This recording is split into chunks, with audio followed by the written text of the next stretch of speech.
Good evening and welcome to the Oliveboard platform. My name is Maru Sharma, your logical reasoning expert, and today we are going to start a very important topic for logical reasoning section for any competitive exam, which is data sufficiency.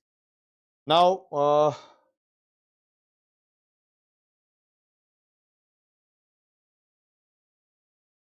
okay, so again, why did I say that this is so important? Because primarily data sufficiency is a very frequent question, very frequent topic, which is often asked in various competitive exams at both first level and the second level, right? Pre-level and the problem is that there are some paradoxes, some issues which are there in students' minds due to which they fail to cover it in a speculated time. What they end up doing is they end up wasting a lot of time in these questions. If you, let's say, if you have attempted some mocks in the past few days, you can pick up any mock whatsoever and just observe. On Oliveboard platform, you have a facility where you can visualize how much time has a topper taken for this particular question and how much time have you taken. And those times are always very inflated as far as data sufficiency is concerned. The only problem is you end up taking a lot of time.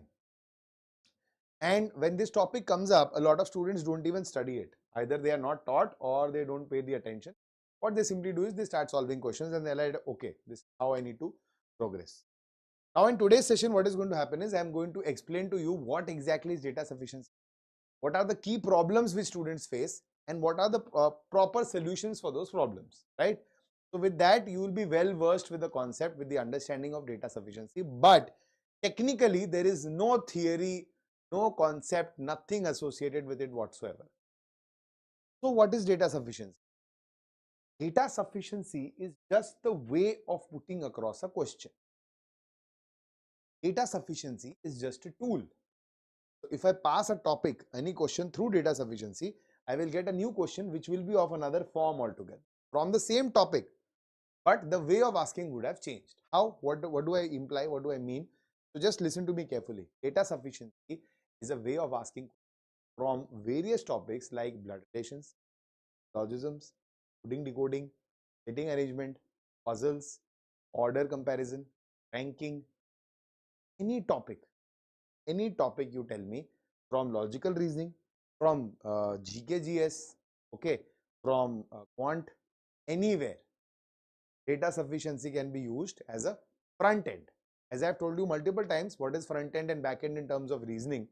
You have seen front end is the way the questions are presented to you, back end means what is the principle behind it. In data sufficiency, you can present any question of any topic in this format, right? So the problem is it does not carry its own concept. It just reflects the concept of the question type which it is holding. Now, what exactly is data sufficiency? What exactly happens in data sufficiency? Data sufficiency tests your skill where it sees that whether you are able to draw a conclusion from what is given to you accurately or not. What conclusion? Conclusion that whether the data provided to you to solve the question is sufficient or it is insufficient. That is why the title data sufficiency. Okay. So what happens here is the question, there will be a question given to you. Okay.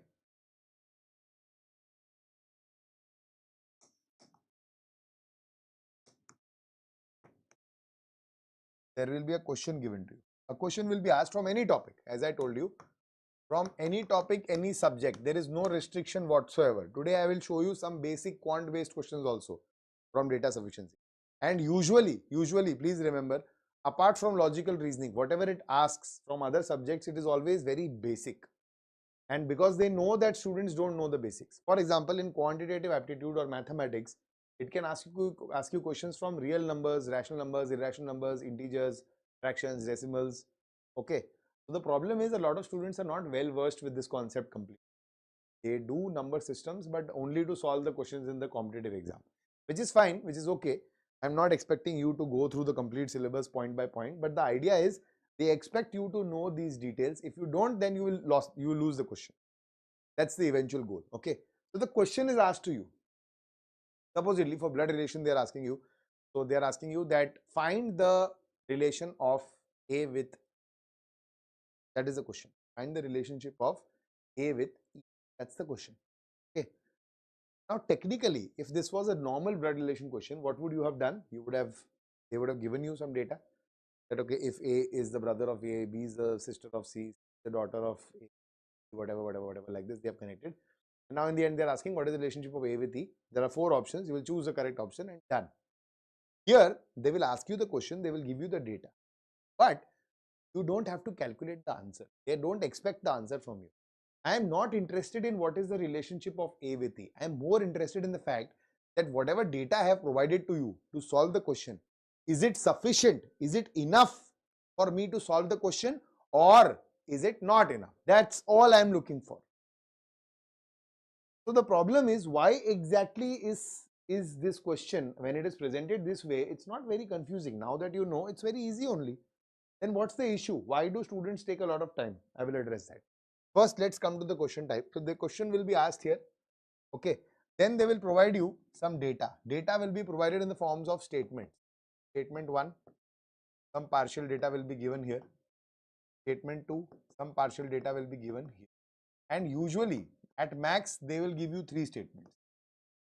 At max, they give you 3 statements at your level, but there is no limit as such. They can give you as many statements as needed, but at max, they will give you 3 statements, but mostly they will give you 2 statements.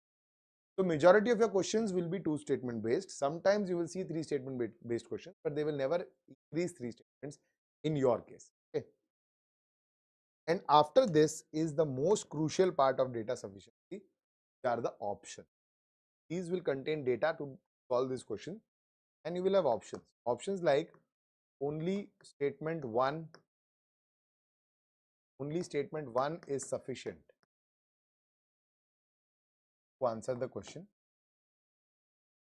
Only statement 2 sufficient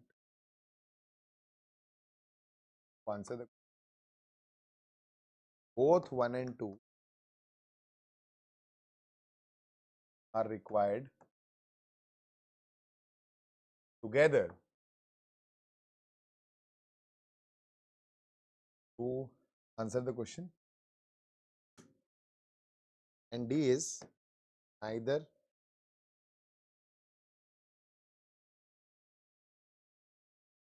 one or 2. Or they can also write both 1 and 2 are insufficient. Okay, so this is how a standard question looks like in data sufficiency. Question is given to you, statements are given, and these are the standard options, 4 standard options. But they will keep on changing the options in it. Not necessary that you will always see these 4 options only, because if you have a third statement, obviously they are going to change. Now, how you need to approach the question? First, read the question, that this is what is required, and your aim is to see whether you will be able to find the answer or not. Please don't find the answer. Just have to see whether the answer can be found out or not. What will you do? What steps will you take? How will you check this data? For that, you need to refer to the options. The moment you read the question, please do not read this. Immediately switch to the options. Go through the options to understand what needs to be done now. The options are telling you, first you check 1 alone, then you check 2 alone, then you check both of them together. None of them work, then option D is the answer. If both of them work, option C is the answer. Either you have already, otherwise you have already got the answer. Okay, so that's the approach. Cool. Some people make it a habit. They remember a flow chart that okay, I will always try 1 first, then 2 first. If they had 3 supposedly, then 1 first, 2 first, 3 then 3. Then 1 and 2, 2 and 3, 1 and 3. Then 1, 2 and 3. Can't afford to do that. Okay, eventually you are checking how many? 7 cases. Don't have the time to check 7 cases. Only check 4 from the options. That's it. And sometimes you don't even have to check 4. Here also you are only checking 3. The moment you check 3, you understand that what is the answer. Okay. So gradually I'll explain more and more as and when you'll see the questions. Apart from these 4, there is another possible option which is either or. What is either or? See, what all can be possible? 1 alone is sufficient. So 1 alone is correct, 2 is not. Or 2 alone is sufficient. 2 alone is required to answer the data, 1 is not. Or both 1 and 2 together are required. Or none of them are required. They are not answering the question only. Or there is another case where 1 alone is also sufficient, 2 alone is also sufficient, but you don't need them together. Okay, so 1 alone is also doing the duty, 2 alone is also doing the duty. That is when you use the word either or independently. That is 1 and 2 are required independently, or 1 and 2 are sufficient independently, or either 1 or 2 is sufficient. That means 1 alone is also giving me the answer, 2 alone is also giving me the answer. That is your either or case. If at all that comes, then the story will change altogether. But everything will be depending on the options. That's the basic structure of data sufficiency, right? Did you understand what is data sufficiency? Whether the data given to you is sufficient to answer the question. Now, what are the problems? What are the challenges faced by the student? Right? Why is it you are telling me with so much confidence that this? You pick up any mock exams in the past few weeks, you will observe that even the topper and even you end up taking a lot of time for these particular questions. Why is that?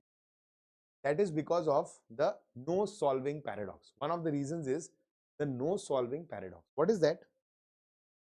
So basically, you have already been studying probably reasoning for a very long time, or any other subjects, right? Now for example, again I'll take an example of, let's say I take an example of coding decoding. Know that if you have a coding decoding question, you need to try to solve it, the whole thing, to get the code. The problem is you are so bound to do that the moment you see the question and the data, you start solving it.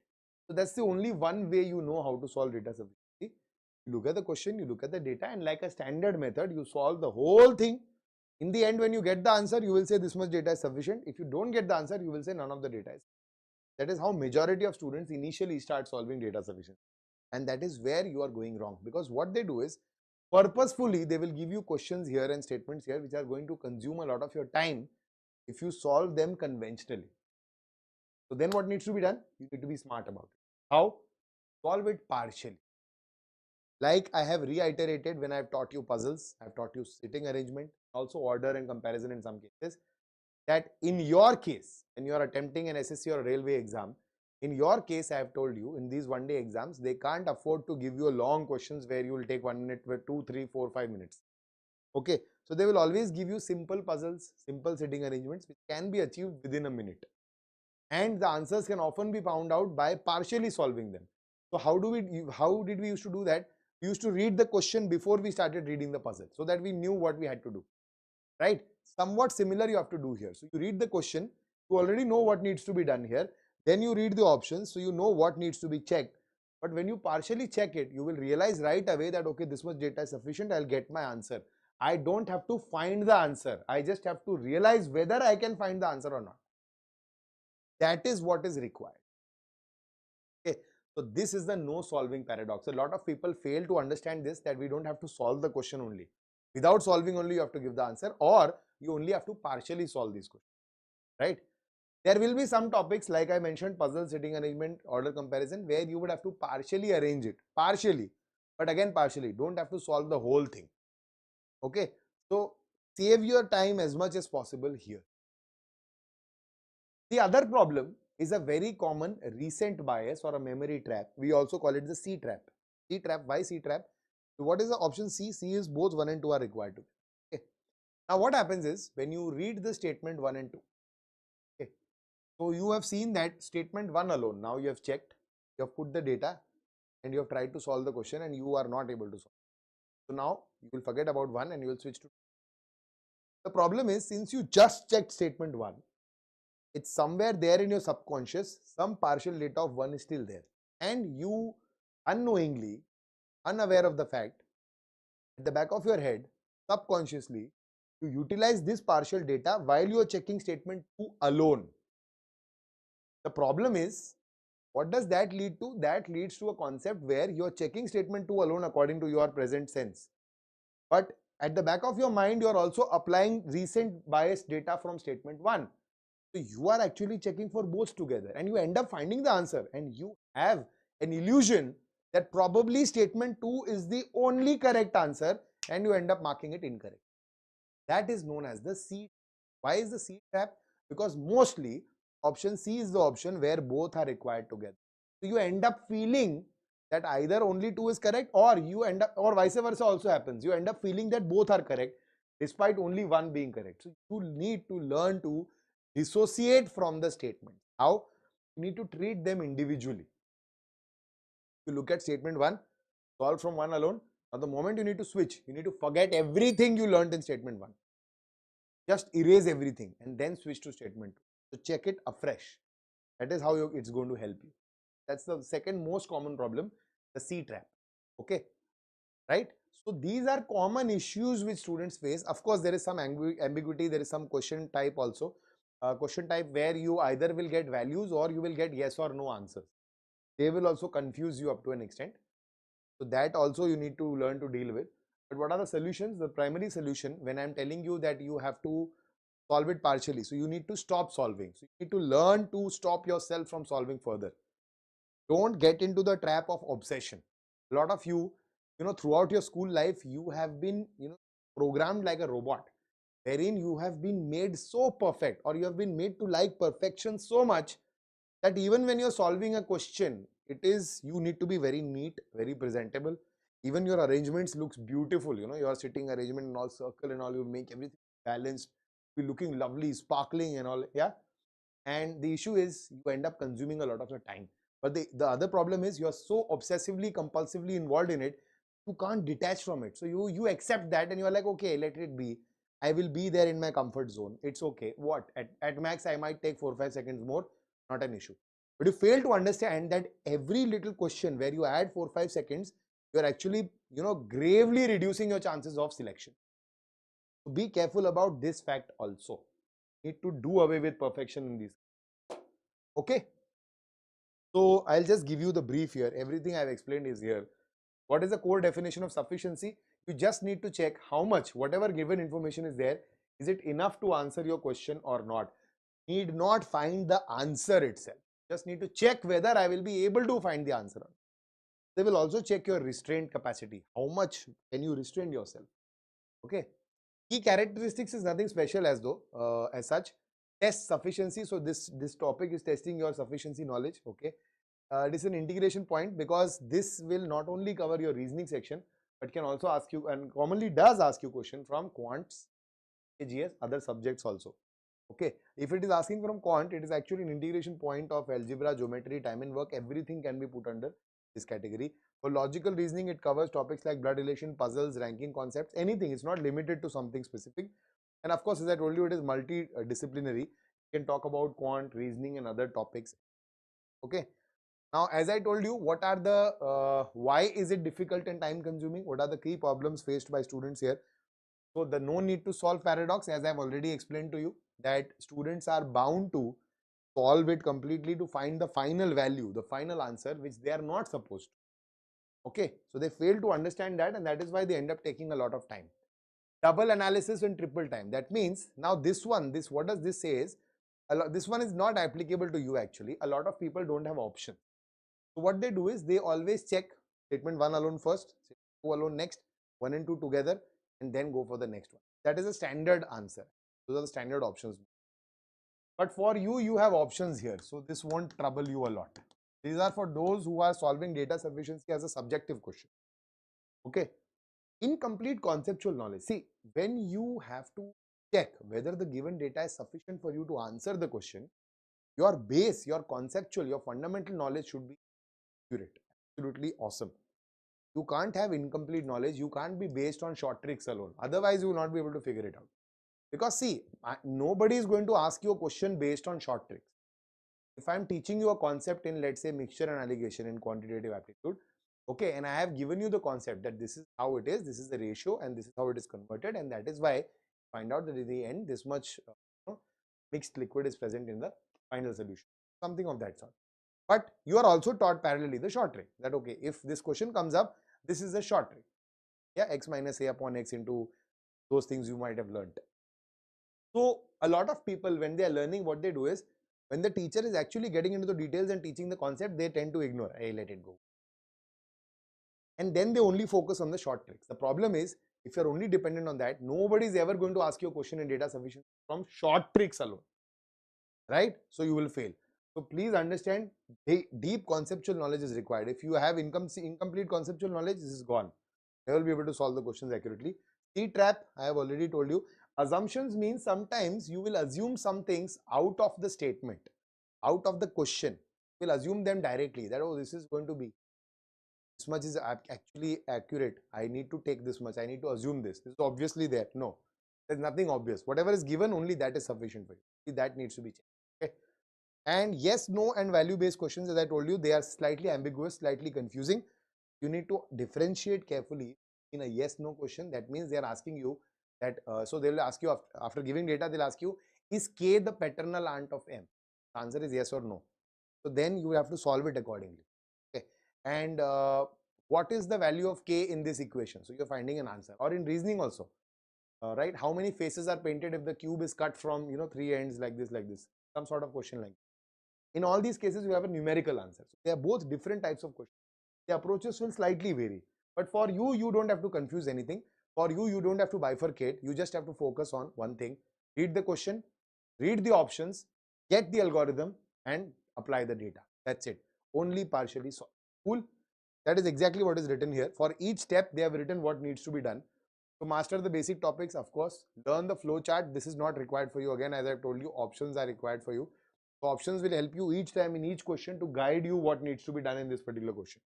Okay, stop rule means you need to be aware of the fact when you're solving time and again, you need to stop. You need to learn to stop that, okay, this much minimum data I require to understand or to predict whether it is sufficient for me to get the answer or not. I need not proceed further, right? Focus on the boundary cases, again, yes, no, and value based questions, and treat statements as independent. This is for the C trap. Statements as independent means you need to understand that they are not related to each other. Statement 1 is separate. The moment you solve it, detach from it, then you ask for 2. The moment you solve it, detach from it, then you check for both together. Do not let them overlap, otherwise they will go. That's it. That's all about data sufficiency. Okay. There is no extensive theory coverage here. There is no concept. There are no formulae. Nothing. All it is that you need to keep this much in mind. That's it. Repeatedly, we'll just keep on remembering this when you're solving the questions and establish. So let's start. Very first question. Some interesting questions have been lined up here. They are not very simple or very basic questions, but they are not difficult also.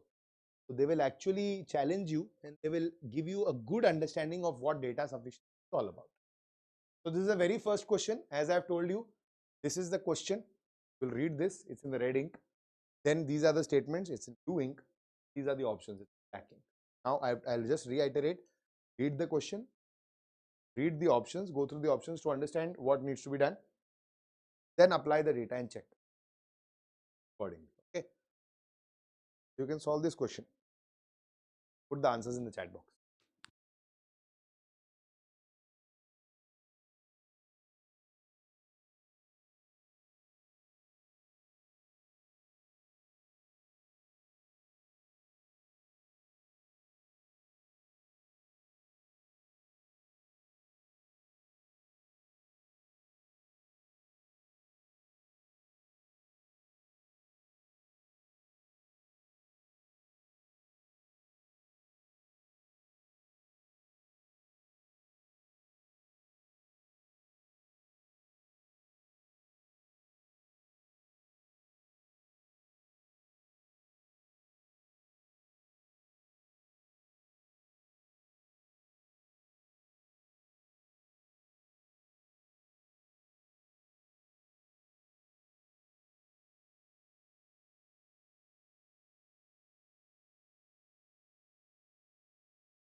Good, very good.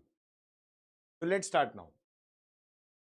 Who is the youngest among Shanti, Tanya, and Ray? That is a question they have asked us about 3 women, 3 girls.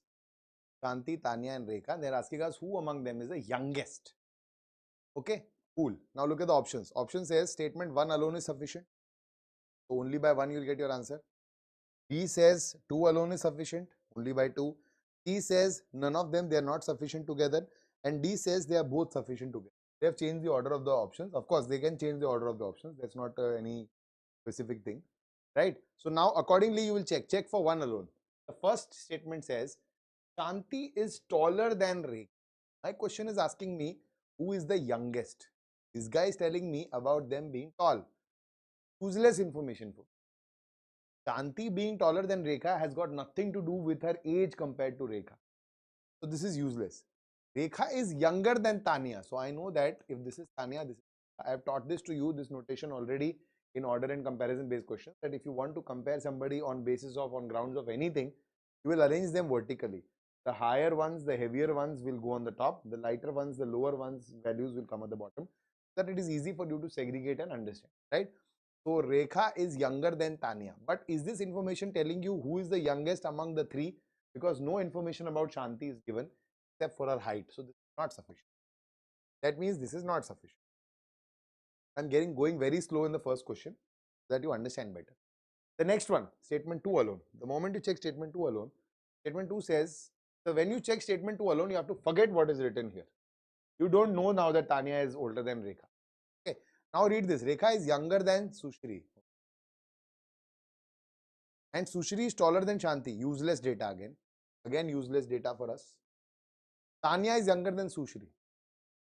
So now, according to this, what I have found out that Sushri is older than both Rekha and Tanya, but we don't know anything among what about Rekha and Tanya. Who is older, who is younger?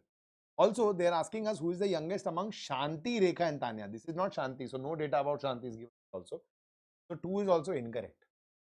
By now, if you are smart enough, you will realize that you will not be able to find the answer because there was no data of Shanti given anywhere. But despite that, if you want to combine, you will combine both of them together and you will see that Rekha is younger than Tanya, she is older than them. The only arrangement you can get. You combine both of them. But no mention of Shanti. So what is going to be my answer? My answer is going to be that both of them are not sufficient to answer the. Both of them are not sufficient. Okay? Is it clear? So that is how you will approach it. Now here, see, remember puzzles, sitting arrangement, order comparison. These questions you will have to partially solve them somehow. Some sort of an arrangement will have to be done so that you get a better picture, a clearer understanding. But generally, you will get to a stage even in today's session only where you can only read and get the answers. You don't have to even pick up your markers or pens. Okay. Try this one now. Second one.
What about this one now? Now the question is asking us, in a row of soldiers facing north, how many soldiers are between William and David? Okay. How many soldiers are between William and? Look at the question. The option 1 says both together are not sufficient. B says each 1 and 2 alone is sufficient. That means this is either or. Either or means 1 alone is sufficient separately, 2 alone is sufficient separately. But they are not together required to solve the question. Okay, 1 alone and 2 alone. Okay, fine. So let's start checking. When I check 1 alone, William is 15th from the left end. See, they are clearly asking us how many people are sitting between William and David. There's no mention of David here. Can I even guess where is David? How many total people are there? No. not sufficient. Now that means option C is gone. Also remember, if one alone has gone, either or will also go. Why? Because for either or to be true, one alone had to be true. Two alone will also have to be true. Only then will you choose either or. So you will delete option B also right away. Okay. And now you will check option 2 or 2 alone. David is exactly in the middle with 10 soldiers on both sides. Fine. We know how many people are there. We know what is David's position, but we don't know what is William's position. Please do not assume him to be 15th, because now you are picking up data from the first statement. When you are checking 2 alone, you will only check for David's position. You don't know anything about William. So you still can't find your answer. This is also gone. So technically option A is your correct answer. You are done now. Please move ahead. That is what will happen in the exam. Though there is an issue here. There is a typo error here. Okay. What is the typo error? The typo error is that they have given a not sufficient here. Though it should not have been not. It should have been sufficient. Because you are getting the answer with both of them together. Okay. That I am erasing now. But otherwise, if you see, this question can be easily solved without having to check. But I'll tell you now, the new students, what they do is, when they start afresh, once they are done with these 3 options, they will not eliminate from the options. No. They check 1 alone, 2 alone, they have not got the answer. Now, despite everything they know, they will still check for 1 and 2 together. What they'll do? They'll do this. Oh, this is a whole line. David is in the middle. 10 people on each ends. David himself is 11th from the front. William is 15th from the front. Now I can find out how many people are between William and David. How many? William minus David minus 1. The answer is 3. Sir, yes sir, both are sufficient to answer. That is exactly what need not be done. Do you understand now how you will utilize the options in your favor and be solving the cool? See, I am going slow, you know I do that because I want you to grasp everything clearly here. Yes, next.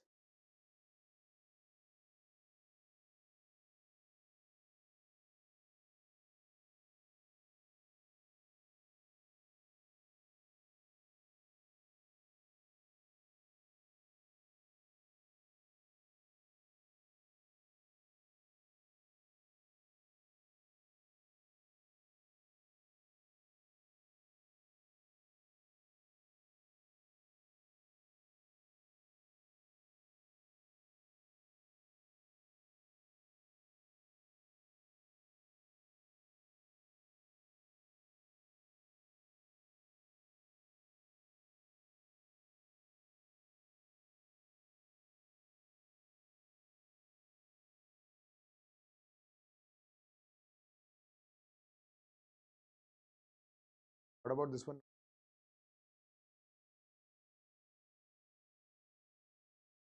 So the question is asking us, who among them secured the first rank in the class? Who among them got the first rank in the class? Very good. This time we have 3 statements. Okay. Whenever you see 3 statements, you know how students approach it. They will normally, they have those flow charts. So what they do is, the moment they see 3 statements, they will check 1 alone, 2 alone, 3 alone. Then they will check 1 and 2, 2 and 3, 1 and 3. Then they will check 1, 2 and 3. Don't have that much. Again, you will restrict yourself to the options. Question is, who among them secured the first rank? And you go to the option says statement 2 alone, each 1, 2, 3 alone is sufficient. That means this is again either or. That means 1 alone is sufficient, 2 alone is sufficient, 3 alone is sufficient, but not together. Option C says 1, 2, 3 together are sufficient, and option D says 1 alone is sufficient. So either you check 1 alone or you check 2 alone first. Check 1 alone. The moment you see 1 alone, you see that Shrija secured the second rank. Does that help? Secured the first rank is the question. Okay, no. So 1 alone is gone. Now the moment 1 alone is gone, either will also go. Why? Because for either to be true, 1 alone had to be true. Okay, now check for 2 alone. So Aman's rank is 1 below Shrija.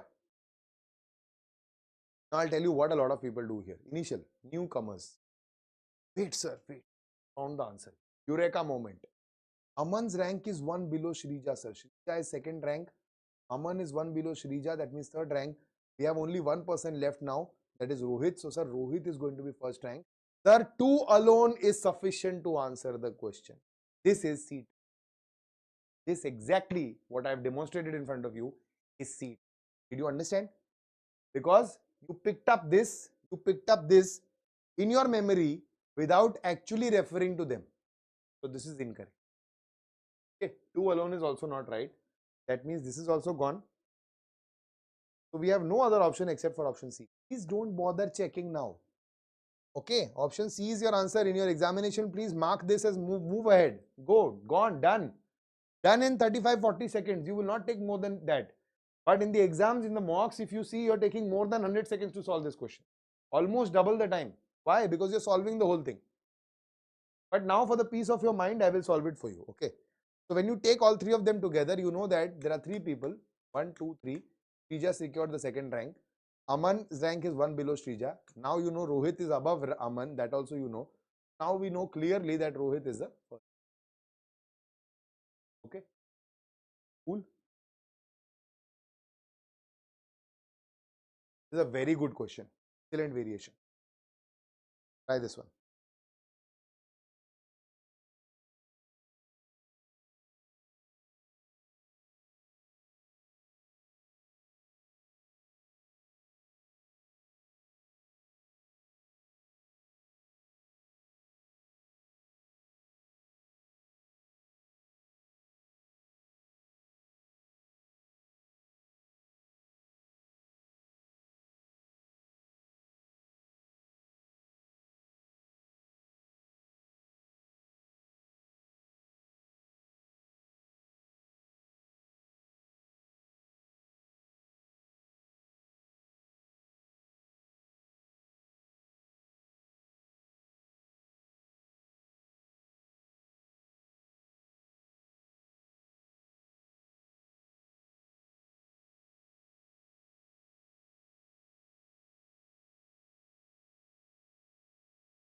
Yes, anybody?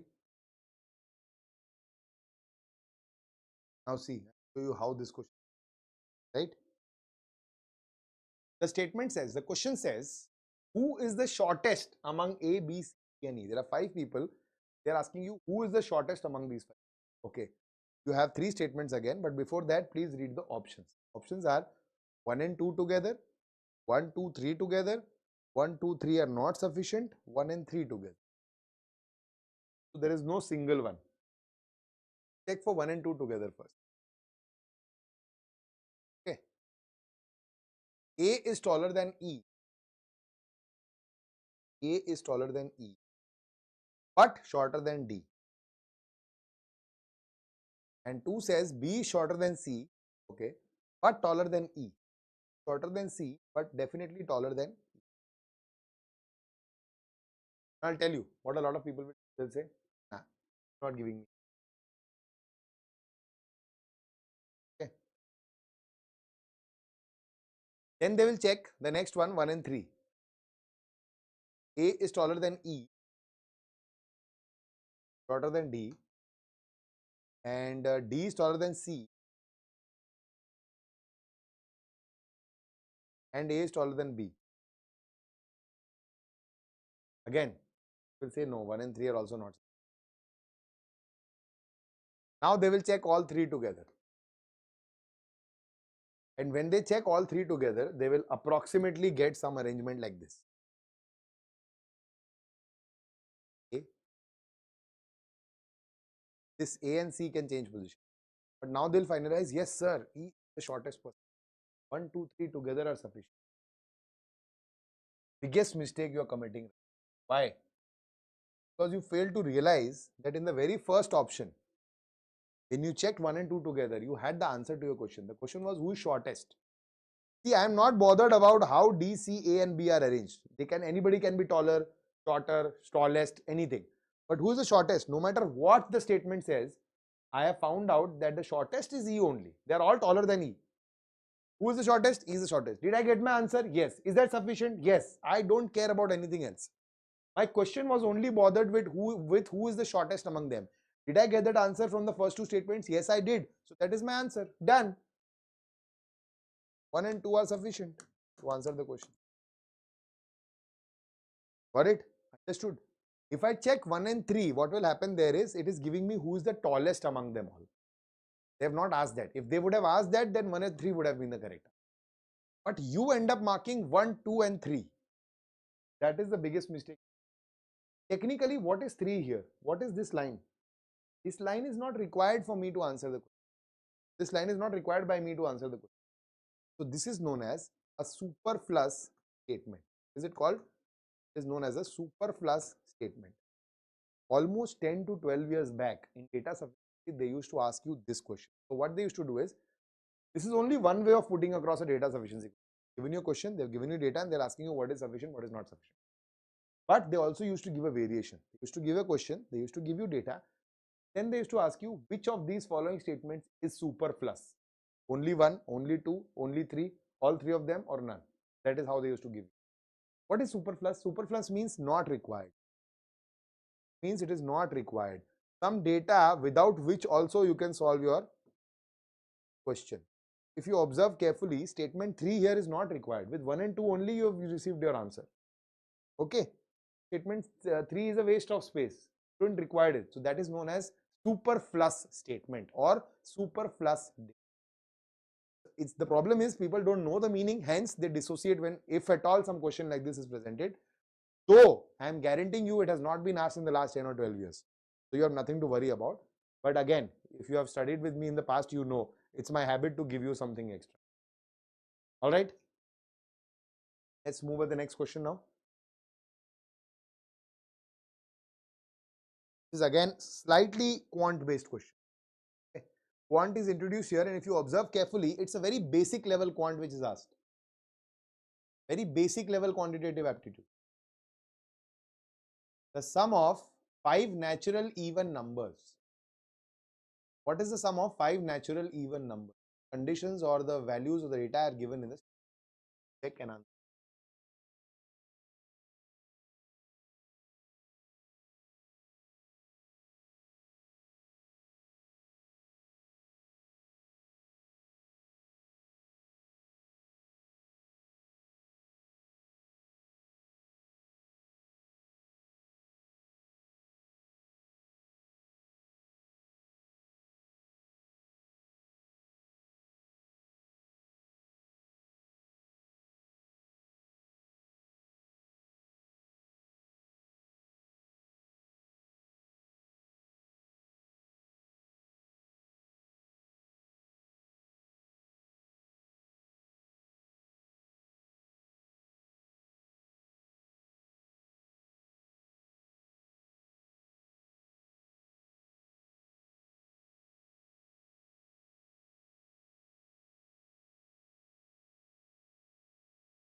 Now the question is, what is the sum of 5 natural even numbers?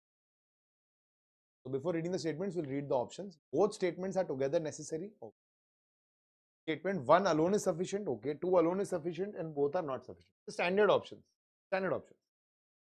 Check for 1 alone. The second number is double the first number. Is that helping us? No. Because there can be n number of cases where this is possible. 8 and 4, 32 and 60, right? 6 and 80 are all even numbers. The second number is double the first number. Not sufficient. 1 alone is not sufficient to answer the question. Look at 2 alone now. Forget about 1. Look at 2 alone. 2 alone says all the 5 even numbers are consecutive even numbers in ascending order. Okay. Can be anything. 18, 20, 22, 24, 20. So I don't know. Right? But if I combine both of them, I think it's figured out in my head now. Okay. If I combine both of them, now see, should be smart enough to understand. If your basics are clear, you know by now that you know the answer. You figured it out. Just by reading them individually, now if you connect both of them together, it's easy for you. So compartmentalize it. When you're actually trying to practice, learn to compartmentalize that. When you have done this, don't erase it. Put it in some compartment of your brain, but forget about it for a moment, for a brief while. Then try this. Don't erase it. Put it in the other corner. Now, once you're done, when you want to check both, apply the data. Combine both of them verbally in your head only. Apart from puzzle and setting arrangement based questions, you can do this very easily for majority of the questions. In your head, you will visualize that they're all consecutive and the second one is double of the first one. That means in case of consecutive even numbers, if the second one has to be the double of first one, that is only possible in 2, 4, 6, 8, 10. 2, 4. 4 is double of 2. That's it. It's not possible anywhere else. So you know your answer. You don't have to calculate that, but it is the sum of 2 plus 4 plus 6 plus 8 plus 10. So my answer will be both are necessary to answer the. But we all know you're not going to be satisfied by this. You will have to check. So I'll show you how mathematically you can check it. Okay, but don't do it in the exam. In the exam, I want you to be at that level where you can read and solve this question. So second number is double the first number, okay, and we know that they're all consecutive. So if they're consecutive, we'll write x plus 2, x plus 4 plus 6. How many there are? 5, no? 1, 2, 4, 5. Okay, and now we know that the second number is double the first number plus 2, 2x. That is only possible when x. Okay, put x equal to 2. You have 2, 4, 6, 8, 10. 4 plus 6, 10 plus 10, 20 plus 10. 30 is my answer. But I don't need this. I don't need this, right? I don't need this. Got it? Clear?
Who is older between Rahul and Vishal?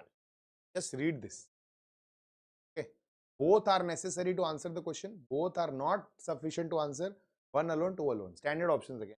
When you check one alone, Rahul was born in 1986, 5 years younger than Vishal. But that does not tell us anything about Vishal. Now, a lot of people read younger and Vishal's sister together. So they have this innate assumption where they think that this is Vishal's younger sister. That means Vishal is older than this sister.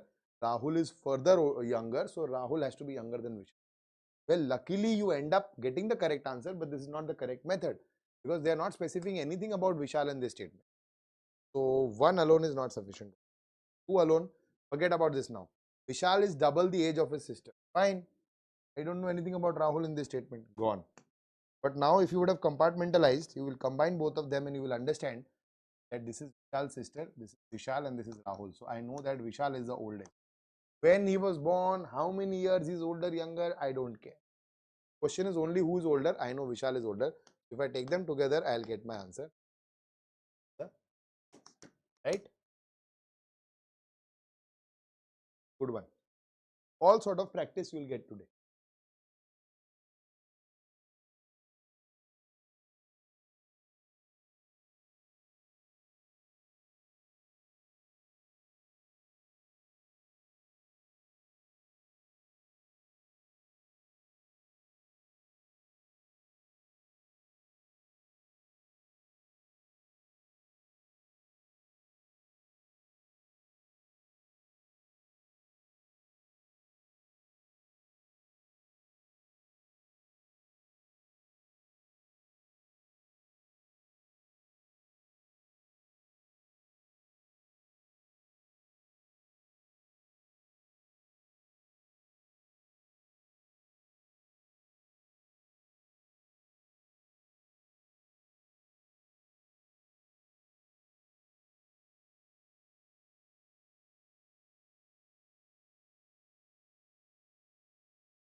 what will be the cost of, total cost of 10 chairs of equal price? Now, one alone is sufficient. Okay. Either one or two is sufficient. Okay. Two alone is sufficient. Okay. And both are necessary. See, from the options, you'll realize one thing, that no matter what option you pick, you are going to get your final answer. That means the chairs, the price of chairs is going to be calculated for sure, because nowhere you can see a negative option. Okay. Now, let's start. One alone. So, one alone says 1/4 of the cost of each chair is 140. Can you find the chair of cost of one chair here? Yes. Please don't find it. But can you find it? Yes. If you find the cost of one chair, and they have already told you in the question that the cost of each chair is equal. Can you find the cost of 10 chairs? Yes. Don't find the cost. But can you find it? Yes. One alone is sufficient. Now, look at the crux here. If either or was not there, then this would have been your answer.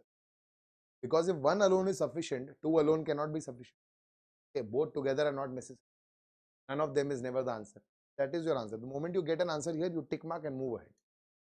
But they have given you either or. If they have given you either or, that means even if one alone is sufficient, there is a chance that two alone is also sufficient. Then, if either or is given, you will have to check for two alone. Otherwise, you don't have to check. Okay. So what is saying? What is two alone saying? Forget about this now. The cost of 3 chairs is 560 more than the cost of 2 chairs. Now I can find the cost of 1 chair from here. Can I? Again, I can find the cost of 10 chairs. Yes, yes. So 2 alone is also sufficient. That means either 1 alone or 2 alone. Did you understand how to handle either based question? Cool. Next. Now this one I think you can do it very quickly. Can be solved very quickly.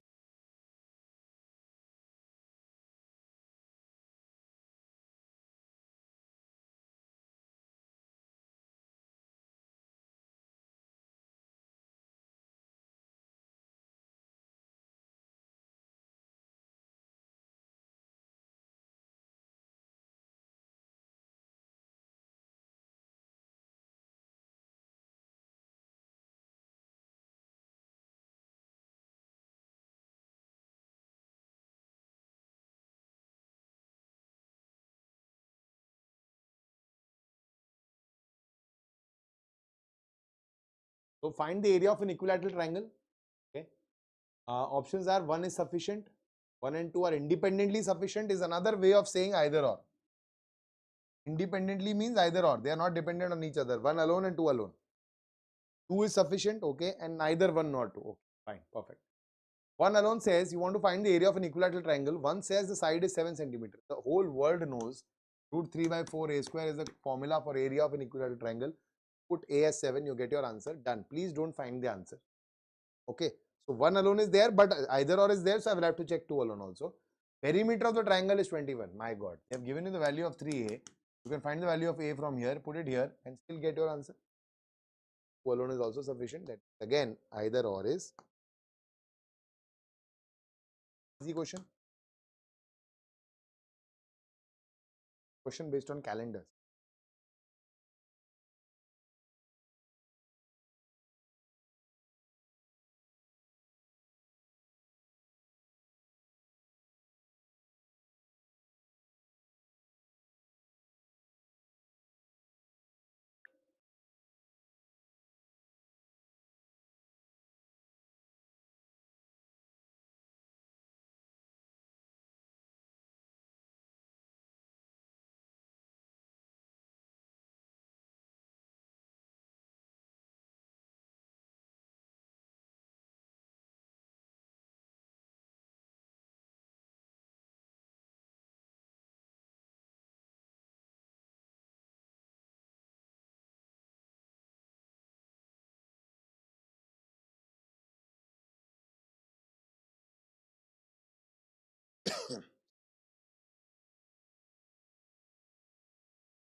For this one, what was the 13th day of the given month? Okay, fine. 1 alone is sufficient, 1, 2 together are not sufficient, 2 alone is sufficient, either 1 or 2 alone is sufficient. Now look at the beauty of this question. The last day of the month is Tuesday. For one alone we are checking. Last day of the month is Tuesday. A lot of people get trapped here. They will consider 30th as Tuesday and they will solve. See, the last day can be either 31st of any month because we don't know the month. It can either be 30th. If it's a February of a leap year, it can be 20. If it's a February of a non-leap year, it can be 20. Now, whatever last date is, according to that, this is according to that 13th day can be various answers. So this is inconclusive. Means one alone is not sufficient. That means either or is straight away deleted. Okay, got it? Now I need to check 2 alone. If 2 alone does not work, then option B is the right answer. If 2 alone works, then that is the answer. Okay, 2 alone says 16th day of the month is third day, third Friday. See, third Friday, fourth Friday does not matter, but it's a Friday. They are telling us 16th is a Friday. They are asking us what is 13th. No matter what month it is, see, please don't find it. Friday minus 3 is Tuesday, but you don't have to do it, right? So 2 alone is sufficient to answer the question. Option C, correct. Understand? Cool. Now, this is a very interesting question. Actually, the question was very straightforward, but I have made a modification here. Okay, I have made a slight change here so that because I want to drive a particular logic to you. Right? A lot of you would have created a misconception by now, which I need to break. So we will solve this question, and then you let me know what is the answer. Well, for your for your knowledge, let me tell you, the color of jasmine here is considered to be white. Okay, the color of jasmine is very rare cases you also get blue jasmine, but let's not get confused. Color of jasmine is white. So now your answer is white, but then it should be code. Check for now these two options. What is the correct answer? I think it will be solvable.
Okay. Now the color of jasmine is white, as I told you.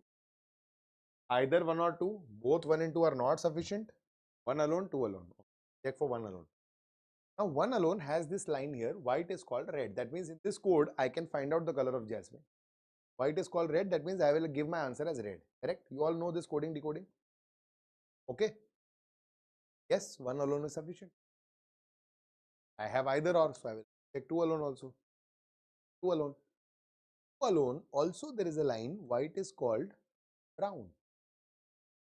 Technically in this code I can answer the question, but there is a big mismatch in my head. Now a lot of students will get confused. They should have. I assume they have. Here white is called red. Code it is red. Here white is called brown. In this brown. Now what do I do? This is the correct answer for white. The answer is either 1 or 2 is sufficient. Is right. Despite the fact that you are getting 2 different answers, you will consider it. Why? Because my purpose is identify whether an answer can be calculated. Can it be? Yes. I don't bother whether they are the same answers. So in the previous questions, when it was revealed that the price of the chair is going to be the same, that did not matter. Even if they were not same, you would have still given the correct answer, either or. The beauty of either or is that either 1 alone is sufficient, either 2 alone is sufficient. They are independent of each other. They can yield 2 different answers, not a problem. But that is still a correct answer because they are not required together. They are not complementing each other. Are you getting the answer? Now this question was not like this. This question was actually purple is called black, black is called brown, brown is called orange. But I purposefully changed this one white here because I wanted to drive this message to you. Right? Is it clear? So don't, run around the fact that you need to find the correct answer, same answer in both the statements. Not necessary. You only need to be able to find the answer. Can you do that? Yes. Then it's done. Got it? I hope the message is loud and clear to everybody. Next. This is a penultimate question, I believe. After this, we would have been done with all the questions. Okay.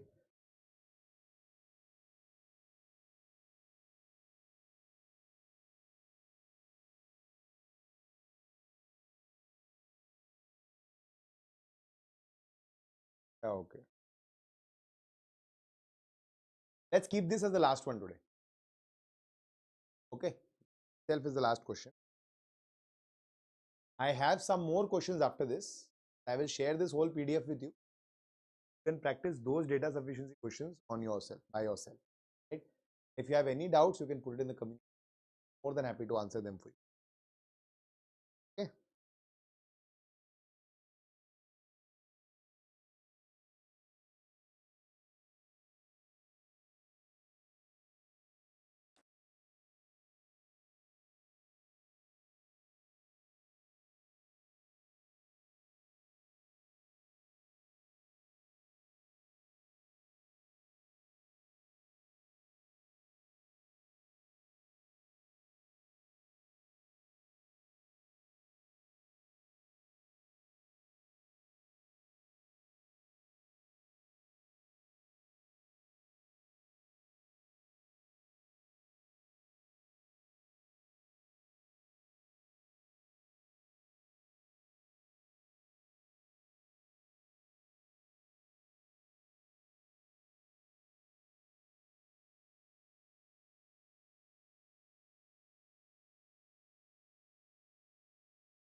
So in the code language, which word represents give?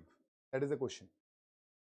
And what are the options? The options are only one is sufficient, only two is sufficient, both are insufficient, both are sufficient. Standard options. Only one says give me some tea is coded as they mean tote. Lot of people will compare this with a substitution. Okay. Corresponding substitution. Give is coded with they, me is coded with min, some is coded with to, is coded with te. What is the logic? Do you have any logic? No. You can't assume this. This is your assumption. Okay. So one alone is not sufficient.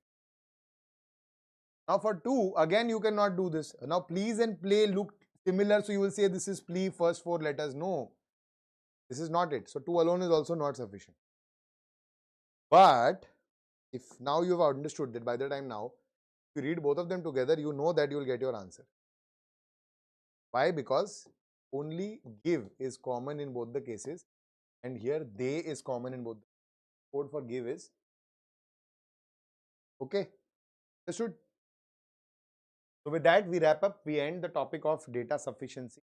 Hopefully after this session, your timing, the time you dedicate to this particular question will reduce significantly.